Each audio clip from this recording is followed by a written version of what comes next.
Bonjour tout le monde. Je voudrais revenir aujourd'hui sur les témoignages qu'on a entendus hier d'infirmières qui se font mettre à la porte en situation de pénurie de main-d'œuvre dénoncée depuis 5 ans par la CAQ dans une période de compression massive. Et le gouvernement, pendant ce temps-là, continue de nier la réalité.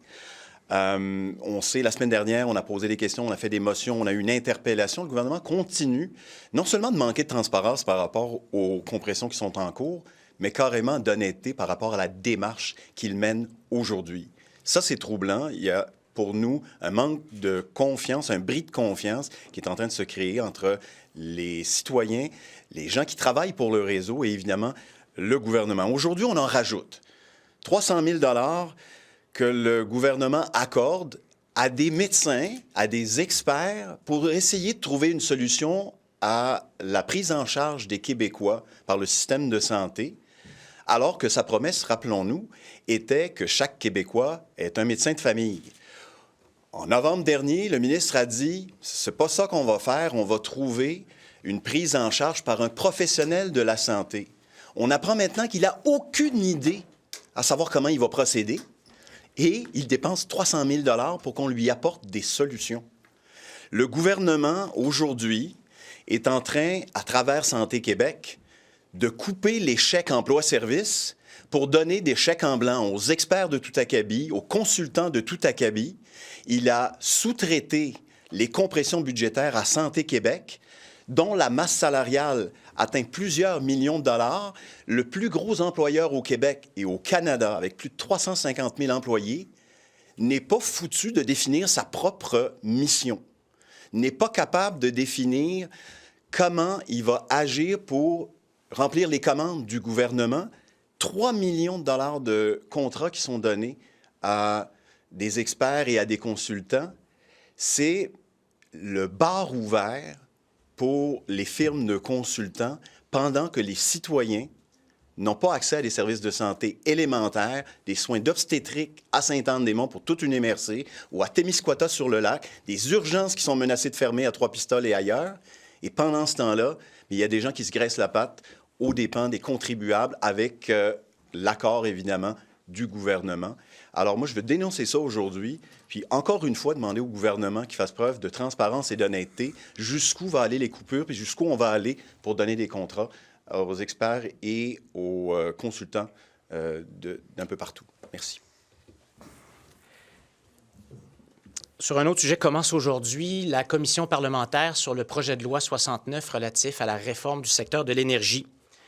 C'est une des plus importantes réformes présentées comme telle par le gouvernement pour l'avenir énergétique et l'avenir économique du Québec. La question est, mais qu'est-ce qu'on va faire en commission parlementaire aujourd'hui? Pourquoi commencer cette commission parlementaire aujourd'hui? Nous n'avons toujours aucun plan du gouvernement du Québec sur cet avenir énergétique du Québec. Donc là, on nous demande avec un projet de loi de construire une route et on n'a toujours aucune idée à quel endroit va aboutir cette route. Hydro-Québec a produit un plan. Le gouvernement du Québec n'a jamais produit un plan. Et là, il nous envoie en commission parlementaire, en plus dans le contexte actuel, alors que les questions énergétiques sont au cœur des relations commerciales avec les États-Unis et avec le monde entier. Encore une fois, de l'improvisation. On a reçu des amendements en liasse vendredi dernier, puis on commence la commission aujourd'hui. Est-ce qu'on va en recevoir d'autres? On pensait que ces amendements-là, il y aurait eu une réflexion sur le projet de loi à la suite des consultations particulières où on aura entendu des experts de partout au Québec. Il n'y a rien de significatif dans ces amendements-là. Alors, il semblerait que la ministre Fréchette, dont on attendait de la fraîcheur, du renouveau, une façon différente de procéder, il n'y a aucune différence. Christine Fréchette, Pierre Fitzgibbon, même sens de l'improvisation quand c'est l'avenir énergétique et économique du Québec qui est en jeu. Excusez-moi. Merci. Comme vous voyez, c'est chargé ce matin. Donc, évidemment, il faut qu'on parle un peu de ce déclenchement en catimini de la partielle dans Terrebonne. On aura pris plus de 5 mois pour la déclencher, 5 mois durant lesquels les gens de Terrebonne n'avaient pas de député. Et finalement, on choisit un moment où François Legault n'est pas là pour le déclencher. On déclenche ça en catimini, c'est-à-dire que ce sont nos militants qui se sont rendus compte que la CAQ posait des pancartes. Donc, on s'est activé en réaction. Et fait quand même inusité, je pense que c'est la première fois de notre histoire où on voit un candidat aux élections tourner le dos aux électeurs, littéralement sur la pancarte. Donc, tout ça est quand même assez particulier.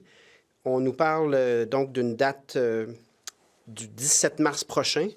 Et ce que j'ai à dire aux gens de Terrebonne, c'est vous avez une super candidate, donc l'occasion de donner au Parti québécois une 5e députée vis-à-vis 86 caquistes. Nous, ça fait une différence. Et vous avez l'occasion de sanctionner le gouvernement pour un niveau d'improvisation et de détérioration des services publics, des finances publiques et de la transparence qui est quand même pas anodine. Donc, la chance d'envoyer un message. Donc, pour toutes ces raisons, nous, on est très motivés dans Terrebonne. Vous allez me voir demain à Terrebonne, sur le terrain. Et c'est évidemment une séquence qu'on prend très au sérieux. Et simplement un mot là, par rapport à cette déclaration de François Legault à l'effet qu'il croit, il s'est servi de X pour exprimer ce désir, il croit que c'est le bon moment de renégocier le libre-échange avec les États-Unis.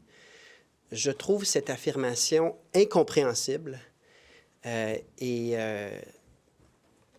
vraiment, je ne comprends pas comment, devant un président des États-Unis qui est imprévisible, qui est hostile à nos intérêts et qui pratique une stratégie de déstabilisation de ses partenaires pour ensuite mieux négocier, je ne comprends pas à ce moment-ci pourquoi on irait dire aux États-Unis « profitons-en pour tout mettre sur la table ».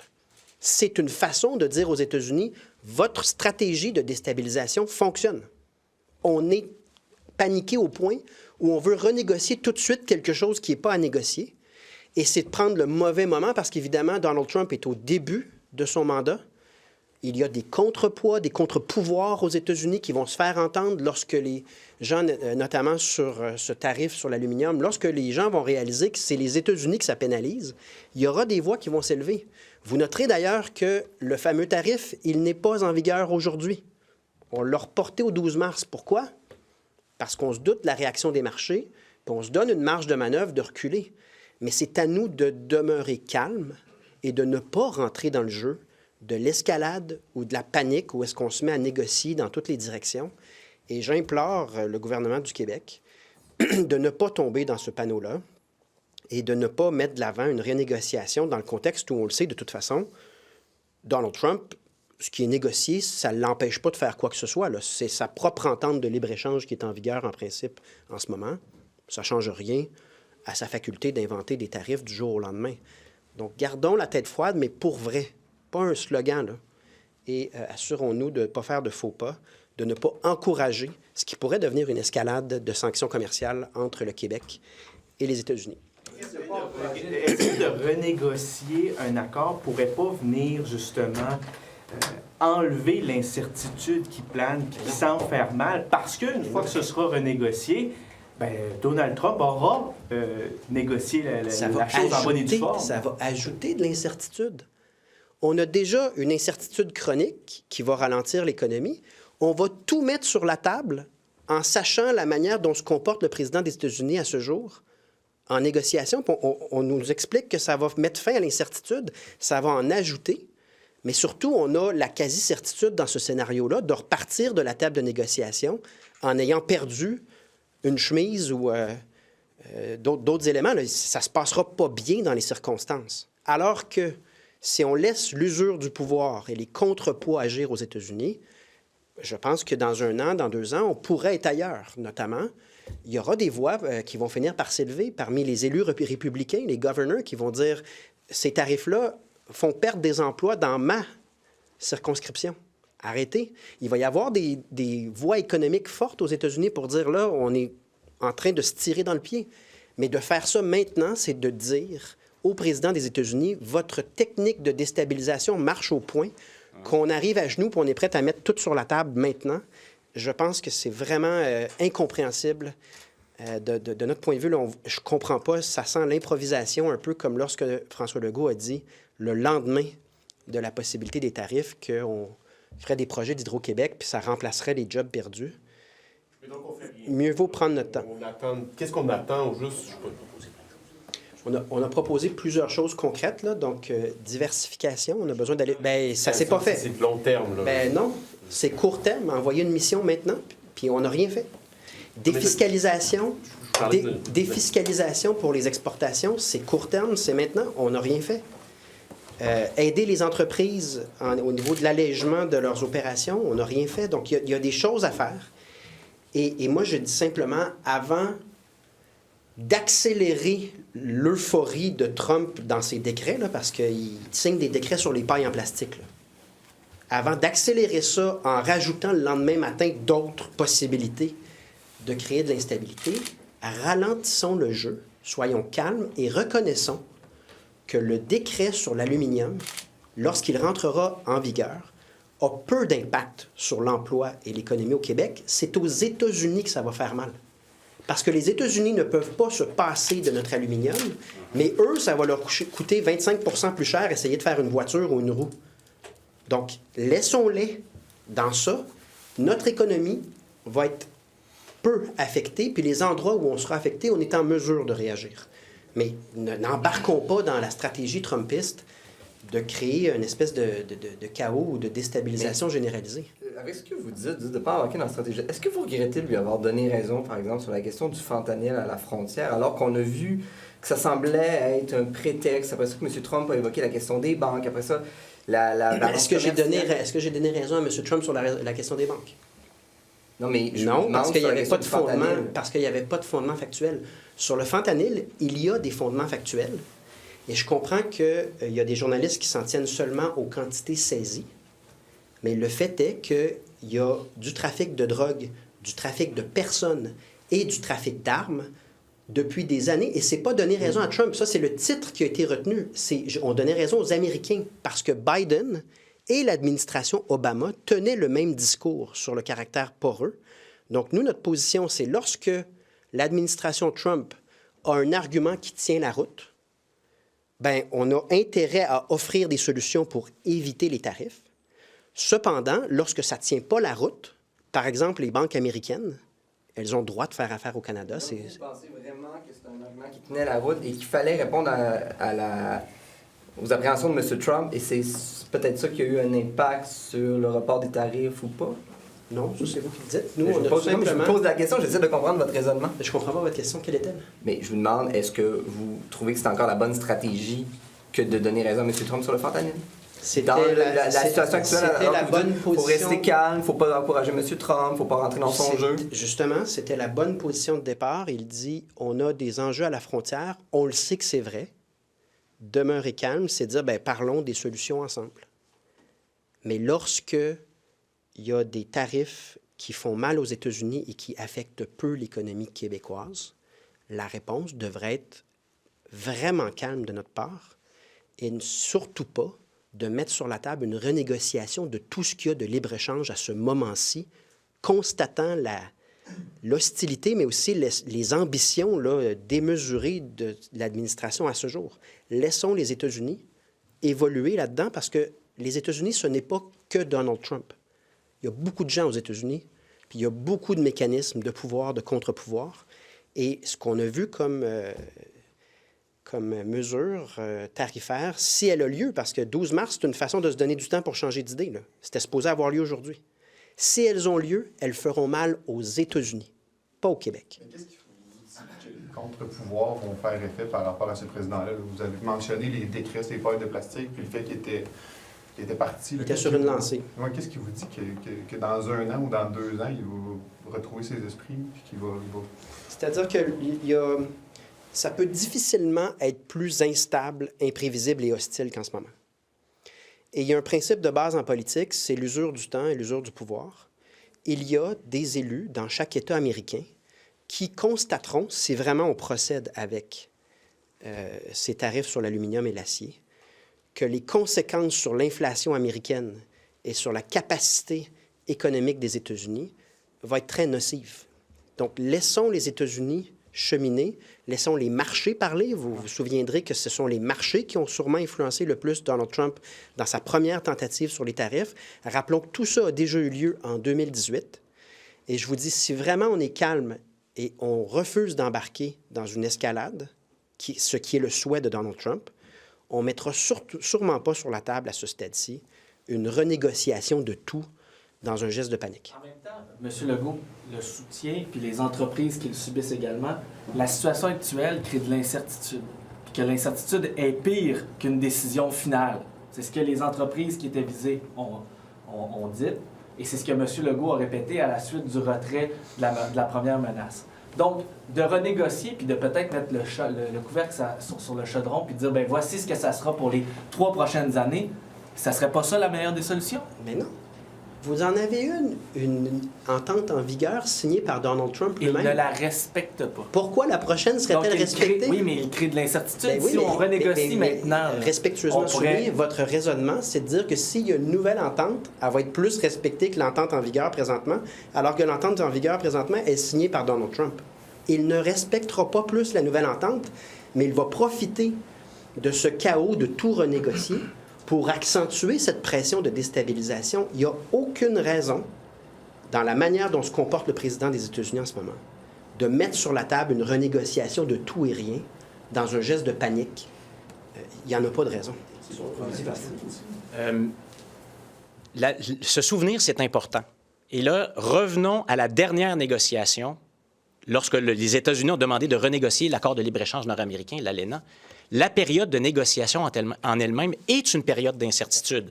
Parce que là, on entend toutes sortes de choses, et là, le président Trump va mettre toutes sortes de choses et toutes sortes de demandes sur la table, et ça ne se négocie pas en 2-3 semaines. Ça prend du temps, négocier des ententes comme ça. Vous préférez les négociations qu'il fait sur la place publique présentement? Oui, mais ça, il le fait. Et il faut revenir encore une fois à ce qui s'est passé, à son premier mandat. Des négociations en bonne et due forme, vous l'avez fait là, dans votre carrière. Oui. Des négociations en bonne et due forme, à huis clos, avec les gens qui viennent de tous les domaines, ne serait pas une meilleure solution que ce qui se passe présentement sur la place Il y a publique tout lieu. et qui nuit en ce moment cette incertitude-là, crée de l'anxiété chez nos entrepreneurs, fait réagir les bourses. Donc, en ce moment, on vit ce chaos-là. Là. Il y a tout lieu de croire que la négociation ne se passerait pas, comme vous le dites. La façon classique de négocier un accord de libre-échange, c'est beaucoup de confidentialité, c'est feutré, ça se passe, comme vous le dites, dans des salles de conférences où on discute entre experts et les politiciens se retiennent. Nous sommes dans un nouveau scénario. Donald Trump a décidé d'appliquer ses stratégies. Et rappelez-vous, il y a eu un point de presse ici le 26 novembre, c'est moi qui étais avec vous, la première journée, le lendemain de la première annonce du président élu Donald Trump. Il va y avoir des tarifs de 25 %. J'ai rappelé ses propres livres sur l'art de négocier. Déstabilise tes adversaires, inonde-les de décisions, inonde le système. Puis ça, autour de lui, c'est aussi la stratégie. Déstabilise, fais en sorte que ton adversaire mette un genou par terre, puis ensuite tu négocies.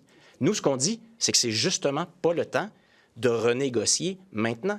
Il va se... peut le condamner à subir ces années? Ce matin, avec un autre média, je disais, on annonce des bourrasques ici au Québec, ça vient avec l'hiver. Je pense qu'il va falloir s'habituer au fait que cette administration a une façon de fonctionner qui est comme ça, mais Paul Saint-Pierre Plamondon vient de le mentionner. Nous sommes probablement dans un pic de cette période-là. Le président vient d'être élu. Il jouit d'un mandat fort. Il contrôle le Sénat. Il contrôle la Chambre des représentants. Les membres de son cabinet n'ont même pas encore été tous nommés. Ils n'ont pas été tous confirmés par le Congrès. Les gens ne se sont pas encore installés dans la nouvelle administration. Donc, c'est un moment idéal pour lui de faire ce genre de stratégie. C'est pas le moment idéal pour nous de renégocier. Et surtout, c'est pas le moment pour notre premier ministre de dire « Voici ma réaction. Vite, je vais tout mettre sur la table. » Son entente à Donald Trump, son accord de libre-échange. Souvenez-vous de ce qu'il disait. L'ALENA, c'était mauvais. Vous voyez maintenant, Américains, je vous offre une nouvelle entente qui est bonne. Puis là, aujourd'hui, il a foule aux pieds. Alors, je pense qu'il faut faire attention avant de penser que de renégocier une entente calmerait le jeu avec un tel président. Si je peux juste compléter, là, il y a un bout qu'on ne contrôle pas. C'est ce que le président des États-Unis décide de faire comme décret demain, la semaine prochaine. Ce qu'on contrôle, c'est notre réaction. Et notre point ce matin, c'est de dire, ne validons pas sa stratégie en rajoutant et en favorisant l'escalade, en lui démontrant qu'on est déstabilisé. C'est simplement ça. Quelle place est-ce que l'incertitude actuelle risque d'avoir, selon vous, M. Saint-Pierre Plamondon, dans le résultat de l'élection partielle du 17 mars? Votre réponse est aussi bonne que la mienne. Je pense que À ce jour, le Parti québécois a démontré la pertinence des pistes de solutions, des interventions qu'on fait. Et je pense que les gens de Terrebonne vont se poser la question qui on veut pour nous représenter. Allez-vous élaborer votre plan référendaire, par exemple? Ça va être quoi l'angle d'attaque durant cette campagne Je fais un point de presse demain à Terrebonne pour justement lancer quelques thématiques qui sont importantes. Est-ce que le thème de la souveraineté, le référendum, va être mis de l'avant?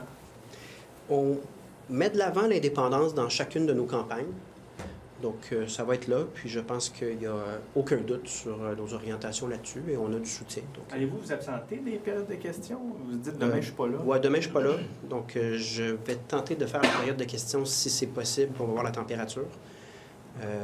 Donc, on va voir en termes de période de questions ou pas. Je sais que François Legault n'est pas là demain. Donc, on va voir également à l'interne qui pose la question sur quelle thématique. Pourquoi c'est important pour vous d'être présent à Terrebonne?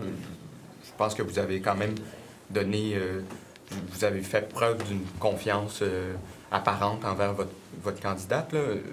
Pourquoi c'est important que le chef soit là? Bien, comme c'est important, lorsque Pascal Paradis était candidat dans Jean Talon, Terrebonne a perdu un député parce qu'il n'est pas motivé. Nous, on a une candidate très motivée et moi, je suis un chef très motivé pour Terrebonne.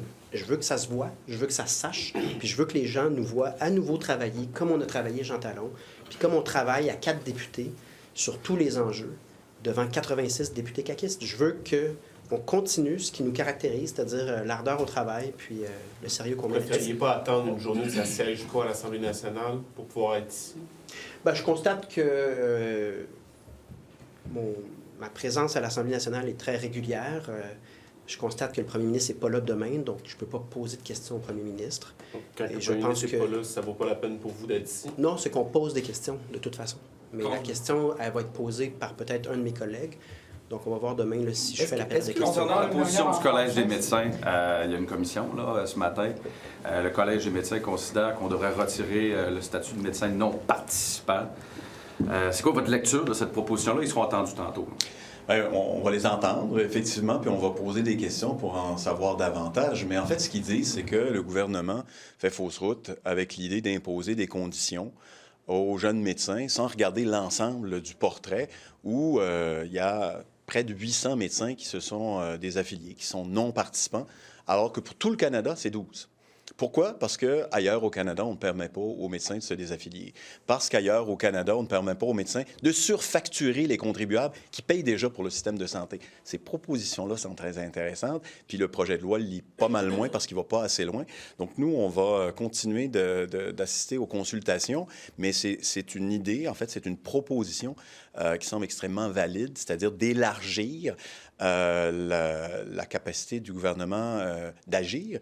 Et ce qu'on dit, puis je pense que vous le savez aussi bien que moi, c'est qu'on n'aurait même pas besoin du projet de loi pour agir. Avec l'article 30.1, je pense, de la loi sur l'assurance maladie, on pourrait du jour au lendemain dire aux médecins « Hey, on a besoin de vous dans le système public, là. Vous n'avez plus le droit de vous désaffilier. » Juste un petit mot rapidement sur Jasmin Roy, si c'est possible, les allégations qui sont parues ce matin dans Le Devoir. Très simplement, Jasmin Roy a été nommé récemment dans un poste, dans un groupe de travail sur les coops d'habitation. Est-ce qu'il devrait perdre son siège à ce groupe de travail-là? Bon, sur l'affaire Jasmin Roy, la première chose, c'est qu'évidemment, l'intimidation n'est acceptable dans aucun contexte. Il faut la dénoncer en tout temps et en tout lieu. Là où on voudrait...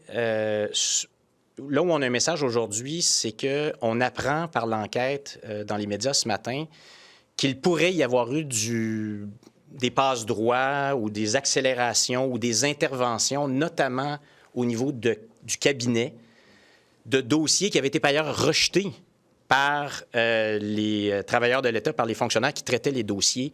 Et ça, c'est pas acceptable. Et ça va être très important d'aller au fond de cette affaire-là, de poser les bonnes questions et surtout d'avoir des réponses. Est-ce qu'il y a eu du favoritisme dans ces dossiers-là? Si oui, pourquoi? Et comment on s'assure que ça ne se reproduit jamais? Sur la question en tant que telle, M. Roy est dans un groupe de travail actuellement sur les coops d'habitation. Est-ce qu'il devrait quitter ce poste-là? Nous, notre position sur ce genre de questions-là, là, on a des informations qui sont sorties ce matin Je comprends que M. Roy a répondu à un certain nombre de questions. C'est le genre de question que vous posez, elle est très pertinente. Est-ce qu'on a la réponse à cette question-là aujourd'hui? Pas à ce stade-ci, parce qu'évidemment, il faut aller au fond de l'affaire. Quels sont les faits?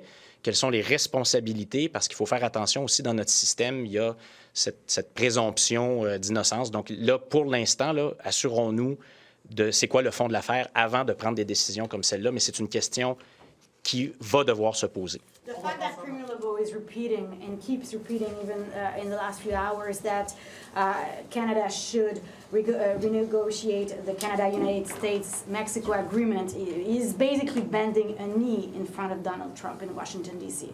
It just doesn't make any sense. Why would you beg for more instability and a broad negotiation when you know that the posture of the President of the United States so far is hostile to our interests and very unforeseeable? Why would you beg for more? I think the best thing to do right now is to stay put, take it easy, especially that the tariffs that have been announced yesterday, they're harming the American economy. They're not harming Quebec's economy.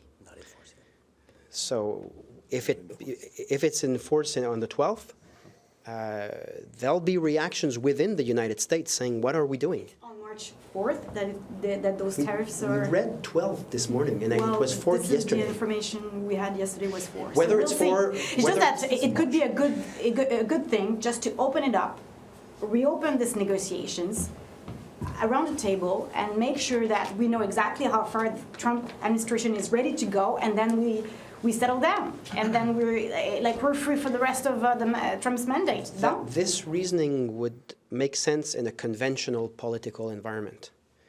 But he's not respecting the free trade agreement he signed himself. And by telling him a few hours after tariffs, we really need to renegotiate everything, we're sending the signal that we're destabilized and that his strategy of hostility is actually working. And given that he's not respecting his own agreement, there's no reason to think that a second agreement in which we will lose, obviously, we will not get out of that table with wins. On top of losing, there's not more foreseeability because he's not respecting international trade agreements. So let's take this new global picture and realize that the best thing to do right now is to take it easy and make sure that we act calmly, that we don't encourage an escalation of those counterproductive measures. But the Premier's argument is that this would help deal with the uncertainty that has already been calming the economy. I just want to get a better sense of what exactly the harm would be in renegotiating right now. Extreme uncertainty, extreme instability, because you put everything on the table. So far, we have tariffs that are not really going to harm our exports. It's going to harm America's economy. To say that with the level of unforeseeability and of hostility of the president towards our economic interest, to say it's right now that we want to negotiate would be a big mistake.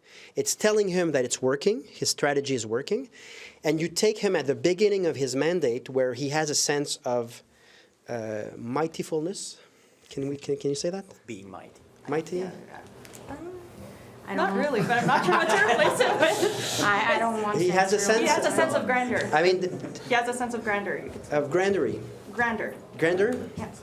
He has a sense of grandeur, but politics in United States check and balances will intervene at some point saying if those tariffs are harming the American economy, we need to change course. So we need to take our time here and we need to let Americans figure out why would they shoot themselves in the foot. It doesn't make sense for them. And it's not harming much Quebec's economy. And if there are further measures, we'll see at that point. But at this point, today, to come begging on our knees, saying we need to renegotiate everything, we're willing to put everything on the table, it's really a weak stance given what we know. Premier Legault has called the election, the by-election in Terrebonne for March 17th. It's official now. I mean, you've been asking for this since September, since Mr. Fitzgibbon left. So I guess you're ready on the ground, but it's going to be only in winter weeks. Is it a good thing or a bad thing? Winter? Well, the by-election during winter, only in the winter. We take by-elections as they come, whether it's a hot summer at 30 degrees or a cold winter at minus 30. We'll deal with it, but we're ready, and we're already on door-to-door talking to electors, and we're taking this very seriously. What's really amazing is that we left... Legault's government left Terrebonne 5 months without a representative, an elected member of parliament, and then they choose today. They don't even announce it, and the premier is abroad. I mean, what does it say? What does it tell? If you're in Terrebonne, like, how are you supposed to interpret that message? We're motivated. We're there. We're working hard. And let's talk about it later. Just quickly, Mr. Arsenault. On the Collège des Médecins proposal, I'd just like to hear you. Is it realistic to stop Quebec doctors from being able to opt out of the public system? Do you think this is something they could actually put in place? Just mark my words. I don't often praise what's happening in the rest of Canada. But if it's doable in Ontario or BC, I think Quebec can do it. Thank you.